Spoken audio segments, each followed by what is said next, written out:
That I can guarantee. Yeah. Yeah.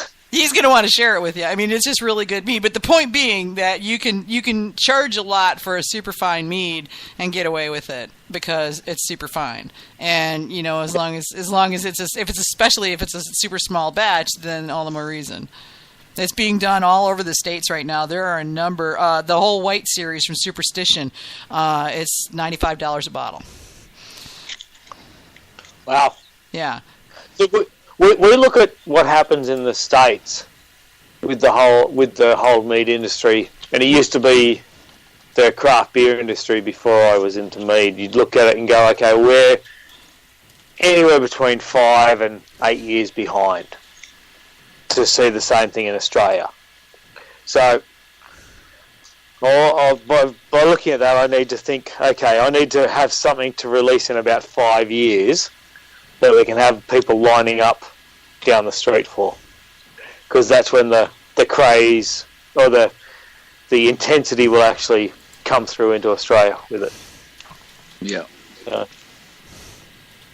right. So I need to age something for 5 years. Yeah. I mean, you think about it, nobody does that. No. Utopia number 9 was aged for like 6 years, 7 years, something like that. It was ridiculous. Yeah, it's just so long to sit on something for. We were talking about it last week.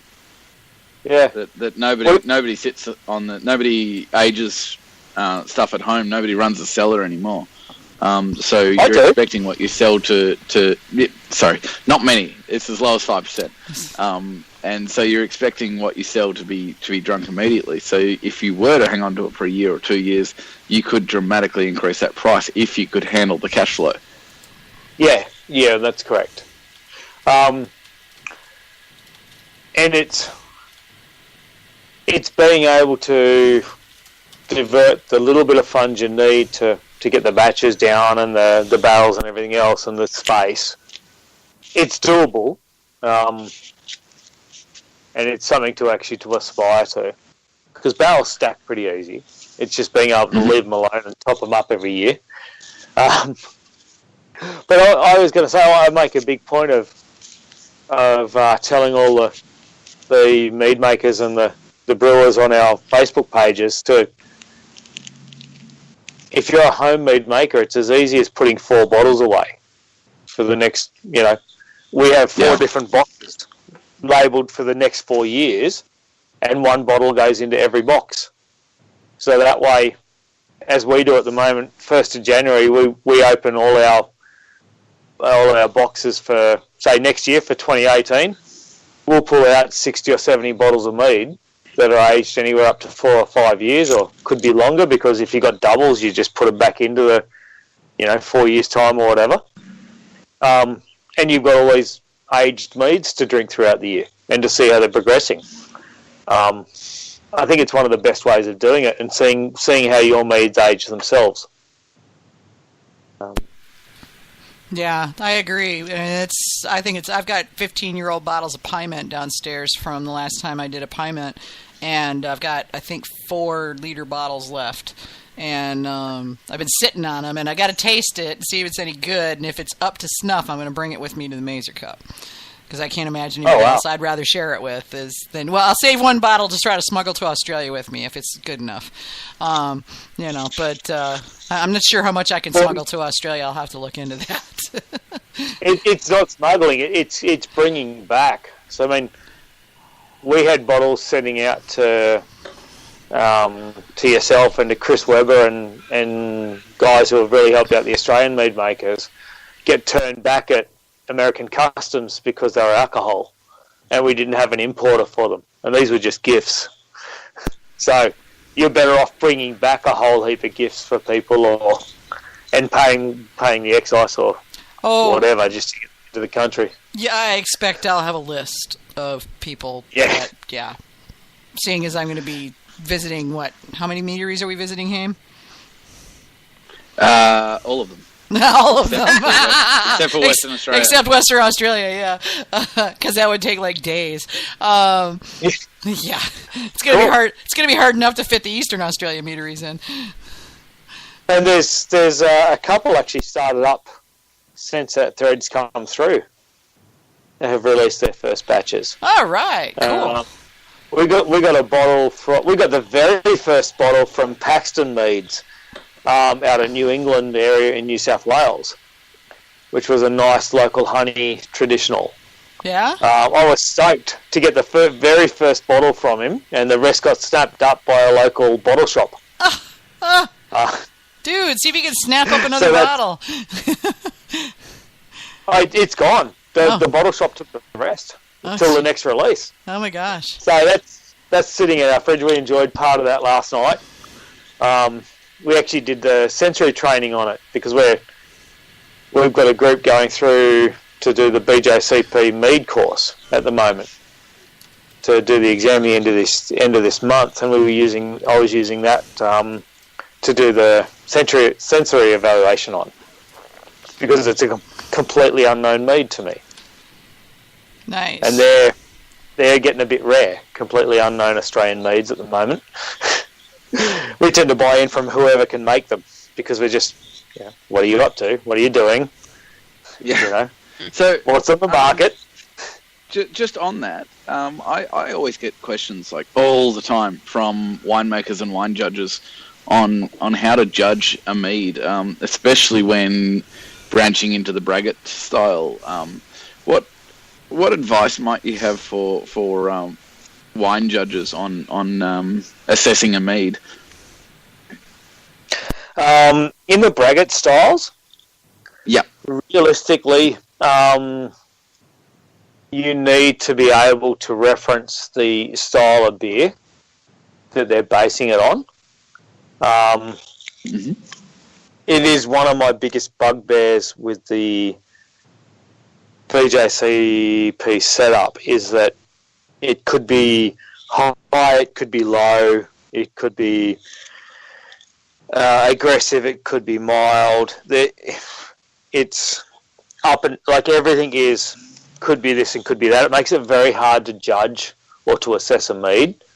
So what I would say is, if you declare that your beer style that you're making your braggots made to is a pale ale, read the guidelines for a pale ale.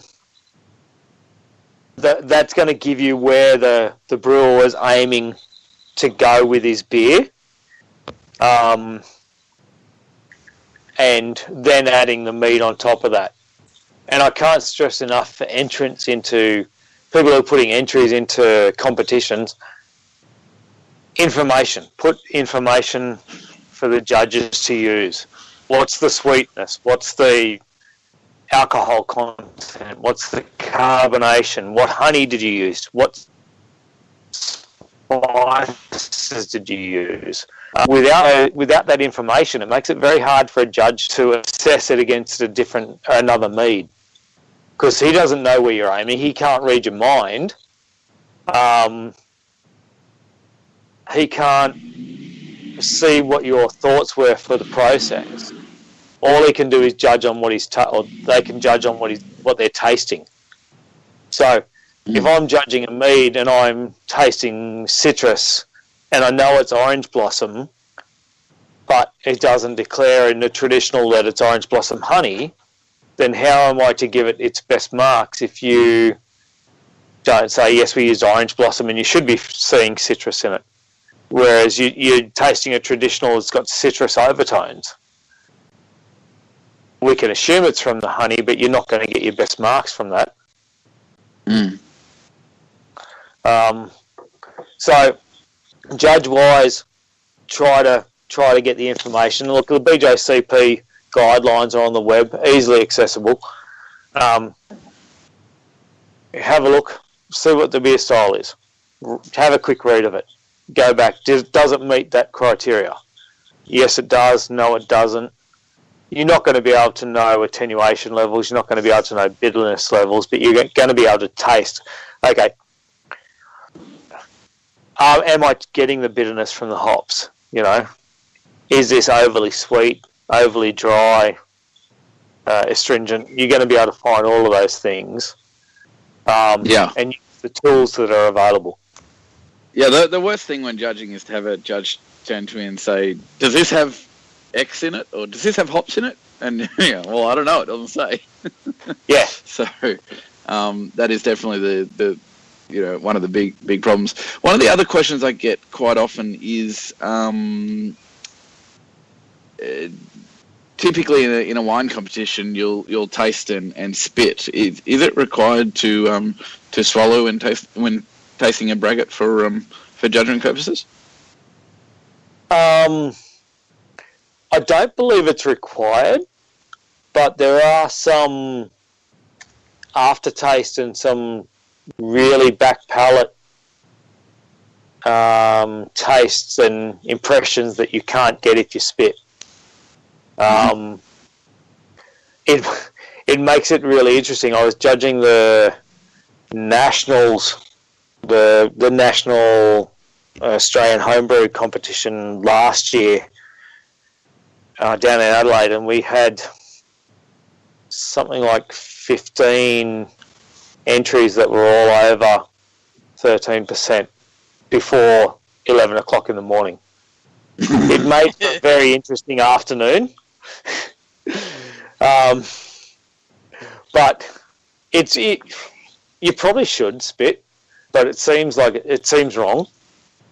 It tastes so good. It does. I got to tell you, even spitting after tasting 70 odd meads or red wines in a row, especially red wines, you're shot anyway. Red wines are terrible because of all the sulfur in them in the current vintage, so that always really knocks you about. But even the meads, the high alcohol meads, when spitting, you get a lot. And typically, if I'm trying to judge something, I will spit it, but then I'll actively try and swallow the residue in order to get those extra hints that you're talking about. But I just thought I'd ask you those questions because they have come through.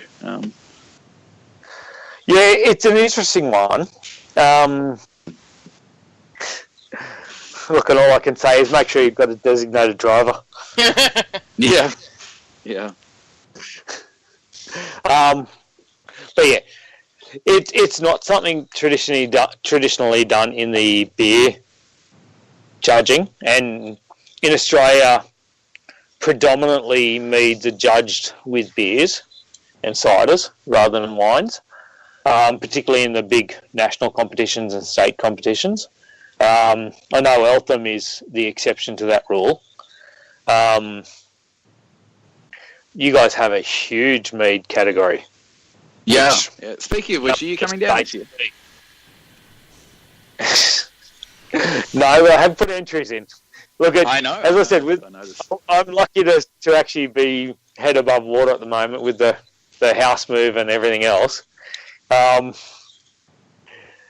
Maybe next year. Maybe we can combine it, because I believe the National Homebrew Conference is down in Melbourne next year in October, which we're hoping to get to and hoping to present to again. That's a great forum for pushing mead.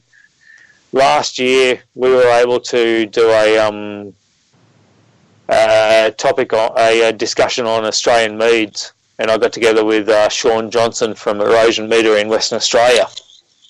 Yep. And we were able to present different meads and braggots from New South Wales and Western Australia to the delegates for the homebrew conference, and that was really cool. You got to push mead to a beer forum, and we're hoping to be able to do that again next year when it's on. Well, and typically, at least we've seen here, the biggest converts tend to be beer folk, because they tend to be a lot more open-minded about trying new things than wine drinkers tend to be a little stuck in their ways sometimes. So yeah. Winemakers more so. Oh, okay. Yeah. I don't know. I mean, there's a lot of previous winemakers in the mead world, but yeah, generally speaking, I think we've got a lot more brewers. I think the brewers, like for us, most of our converts unashamedly come from the craft beer side of things, and we sort of ride their coattails a little bit. But I have found that if you can actually do a tasting with a wine, with a predominantly